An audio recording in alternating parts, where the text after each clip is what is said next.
Friends, welcome to my YouTube channel. आज हम लोग इस वीडियो में केमिस्ट्री के सारे इंपॉर्टेंट क्वेश्चंस देखेंगे जो चैप्टर फर्स्ट क्लास 10th के हैं। क्योंकि आप लुसेंट के चाहे जितने वन लाइनर क्वेश्चंस लर्न कर लीजिए या फिर एमसीक्यूज लर्न कर लीजिए, उससे आपका कुछ भी नहीं होने वाला है जब तक कि आप पूरे कॉन्सेप्ट को अच्छे से ना समझें। यदि आपको केमिस्ट्री, फिजिक्स या बायो अच्छे से समझना है तो एक बार पूरे कॉन्सेप्ट को अच्छे से जान लीजिए, फिर आप चाहे जितने भी क्वेश्चंस करेंगे सब आपको समझ में आएंगे। तो चलिए स्टार्ट करते हैं, देखते हैं आज की वीडियो में हमें कौन कौन सा टॉपिक पढ़ना है। पहले चैप्टर में हमें जो टॉपिक पढ़ना है वो है भौतिक परिवर्तन, रासायनिक परिवर्तन, रासायनिक अभिक्रिया की पहचान, रासायनिक समीकरण को संतुलित करने की विधियां, रासायनिक अभिक्रियाओं के प्रकार। देखिए, इसमें से हम केवल वही पॉइंट नोट करेंगे जो कॉम्पिटिटिव एग्जाम में पूछे जाते हैं। बाकी जो पॉइंट नहीं पूछे जाते हैं, जो फालतू हैं, उनको हम टच नहीं करेंगे। पहला पॉइंट हम देखेंगे, जैसा कि आप लोगों को पता है कि भौतिक परिवर्तन और रासायनिक परिवर्तन ये दोनों ही बहुत इंपॉर्टेंट पॉइंट है। ये दोनों से बार बार कॉम्पिटिटिव एग्जाम में क्वेश्चन बनते हैं और मेनली जो क्वेश्चन बनते हैं वो इसके एग्जाम्पल से बनते हैं। तो एग्जाम्पल को आपको बिल्कुल रट लेना है। भौतिक परिवर्तन हम जान लेते हैं क्या होता है। भौतिक परिवर्तन में क्या होता है, केवल वस्तु के भौतिक अवस्था में परिवर्तन होता है। मतलब भौतिक अवस्था में उसके आकार, रंग, आकृति में बदलाव हो जाएगा, लेकिन कोई भी नई वस्तु का निर्माण नहीं होगा। देखिए, केवल वस्तु के भौतिक अवस्था में परिवर्तन होगा, चाहे उसका रंग बदल जाएगा, चाहे उसका आकार बदल जाएगा, आकृति बदल जाएगी, लेकिन कोई भी नई वस्तु का निर्माण नहीं होगा। प्रारंभिक अवस्था में वापस लाया जा सकता है। भौतिक परिवर्तन में हम क्या करते हैं, चीजों को प्रारंभिक अवस्था में उसको लाया जा सकता है। एग्जाम्पल के थ्रू समझ लेते हैं। जैसे मोमबत्ती का पिघलना, यदि मोमबत्ती पिघल गई है तो इसको फिर से प्रारंभिक अवस्था में लाया जा सकता है, लेकिन वो जल गई तो हम इसको कहाँ से ला पाएंगे जब वो पूरा जल ही गया। तो एक एग्जाम्पल बार बार पूछता है, मोमबत्ती का पिघलना और मोमबत्ती का जलना।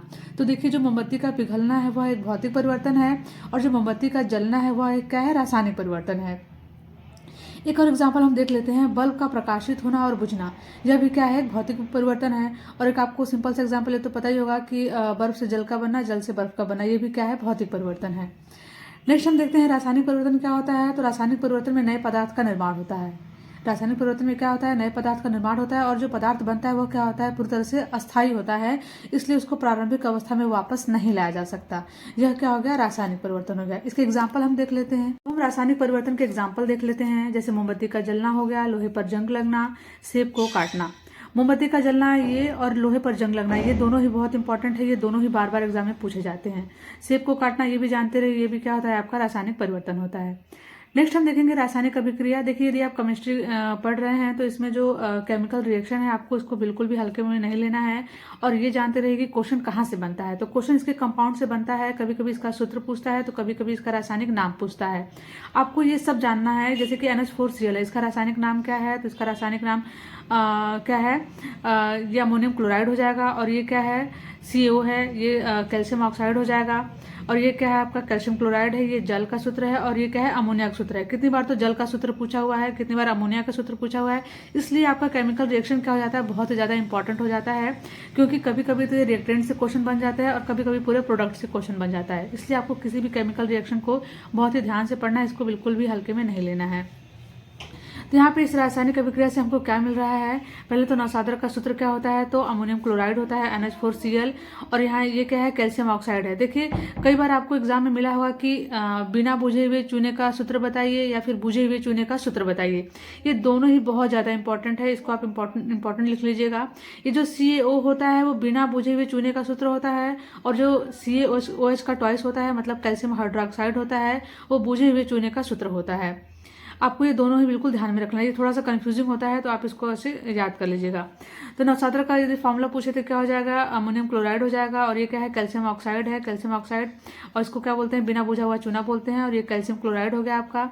और ये क्या हो गया, जल का फॉर्मूला हो गया H2O, ये तो आप लोगों को लर्न होगा।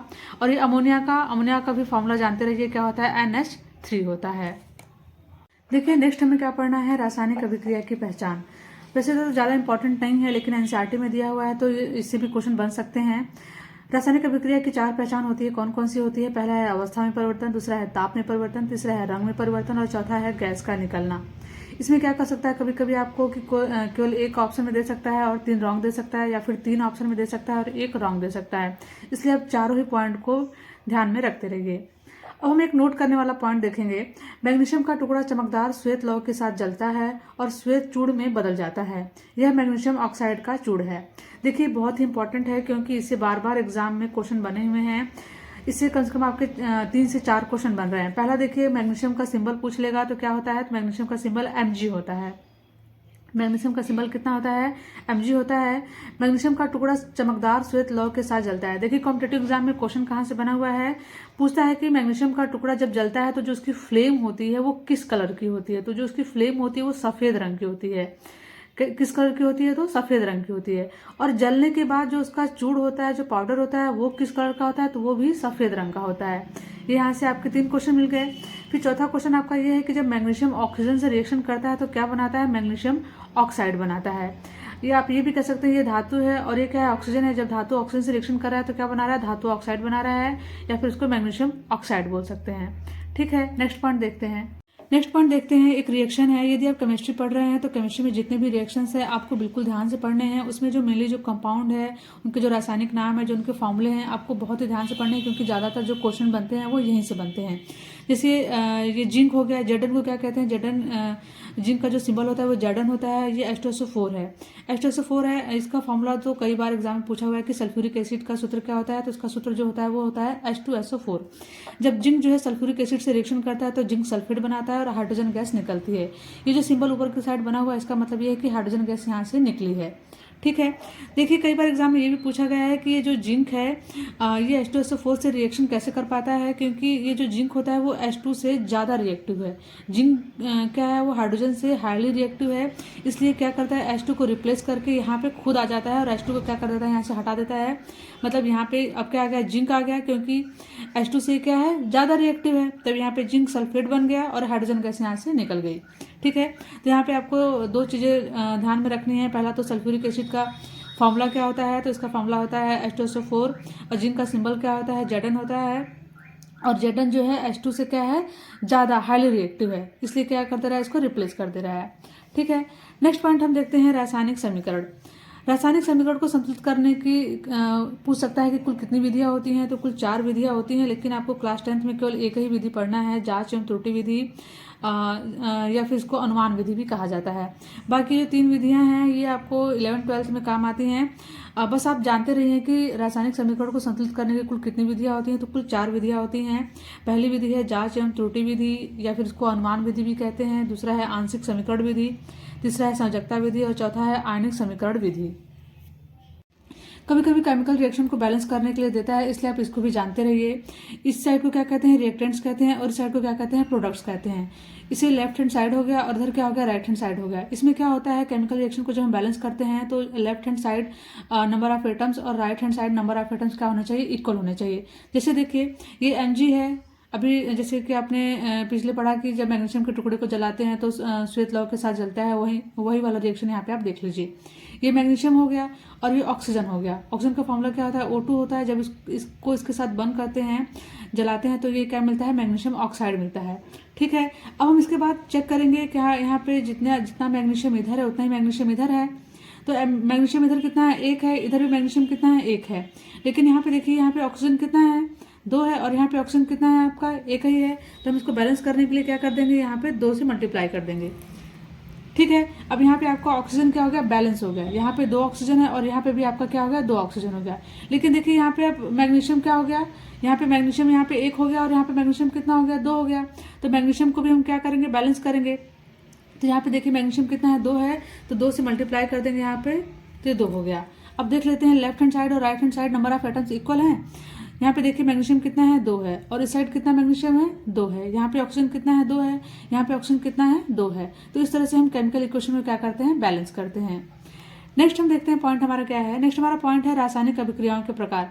वैसे रासायनिक अभिक्रिया के कई सारे प्रकार होते हैं, लेकिन कुछ हम देख लेते हैं। जैसे पहला है हमारा संयोजन अभिक्रिया।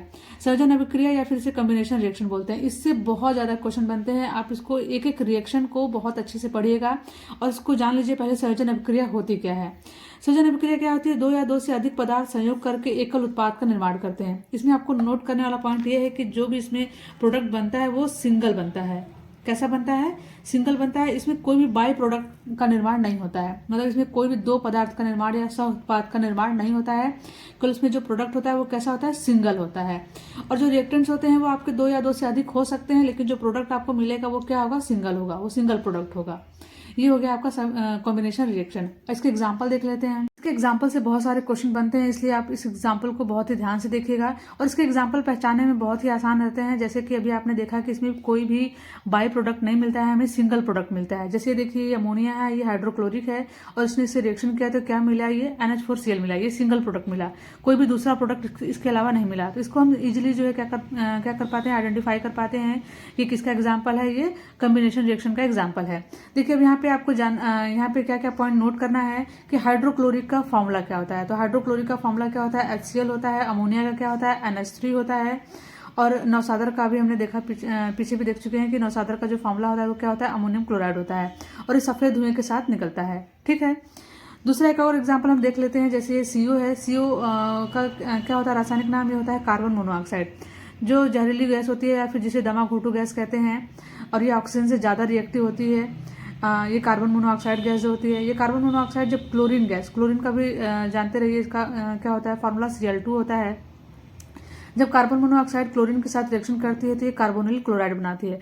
कार्बोनिल क्लोराइड ये बहुत इंपॉर्टेंट है, ये बार बार एग्जाम में पूछा जाता है कि कार्बोनिल क्लोराइड का फॉर्मूला क्या होता है। तो इसका जो फॉर्मूला होता है वो क्या होता है, CuCl2 होता है। क्या होता है, CuCl2। ठीक है, कभी कभी ये क्या होता है, कार्बोनिल क्लोराइड ना देकर ज्यादा टाइम ये पूछा जाता है कि फास्फीन गैस का फॉर्मूला बताइए।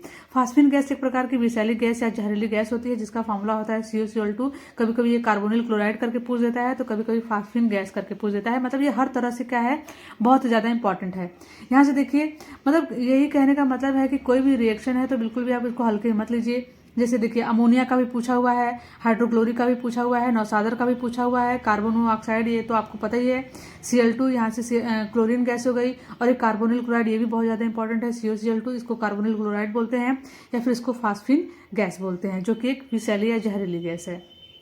एक और एग्जांपल देख लेते हैं। देखिए यहाँ भी सिंगल प्रोडक्ट बन रहा है और यहाँ भी सिंगल प्रोडक्ट बन रहा है, और ये जो नेक्स्ट हम एग्जांपल देखेंगे, देखिए यहाँ भी ये सिंगल प्रोडक्ट बन रहा है, कार्बन डाइऑक्साइड। ठीक है, जैसे कोयले का दहन, ये कार्बन है, जब हम इसको बर्न करते हैं, जैसे आपको पता है कि कोई भी चीज़ जब बर्न होती है तो ऑक्सीजन के प्रेजेंस में ही बर्न होती है, बिना ऑक्सीजन के कोई भी चीज़ बर्न नहीं होती है। तो ये कार्बन हो गया और ये क्या हो गया, ऑक्सीजन हो गया। जब इससे रिएक्शन करवाते हैं तो क्या बनता है, कार्बन डाइऑक्साइड बनता है। ठीक है, कार्बन डाइऑक्साइड का फॉर्मूला जानते रहिए, इसका फॉर्मूला क्या होता है, CO2 होता है।